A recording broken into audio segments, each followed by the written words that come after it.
Hoy, mag-usap nga tayo. Bakit parang galit na galit ka? Tsaka ano bang pag-uusapan natin? May binuntis ka daw na babae? Bakit?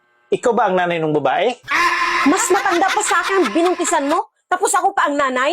Ay, akala ko kasi ikaw. Kasi ikaw yung galit na galit. Kaya ako galit na galit dahil yan ang kasalanan mo sa akin. Bakit? Ano bang kasalanan ko? Wala naman akong kasalanan na nagawa sa'yo ah. Hindi ba kasalanan na binuntisan mo yung babae? Eh, bakit ako nagkasala sa'yo? Eh, hindi naman ikaw yung binuntisan ko ah. Sa babae ako nagkasala, hindi sa'yo. Ganon ba yon? Oo naman. Siyempre. Lusot. Ibig sabihin, malaki ang kasalanan ni kumpare sa akin. Alam mo, mas mabuti pa matulog ka na.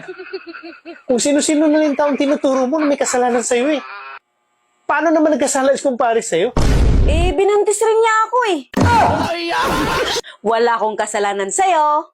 Remember, hindi ikaw nakabuntis sa akin. Siguro nagustuhan mo rin yung ginawa sa'yo kasi nabuntis ka eh. Hinding-hindi ko gusto ang ginawa ni kumpare sa akin. Maniwala ka. Kung hindi mo talaga gusto, bakit ka nabuntis? Eh, 7 beses niya kasi inulit-ulit eh. Hindi gusto tapos 7 beses.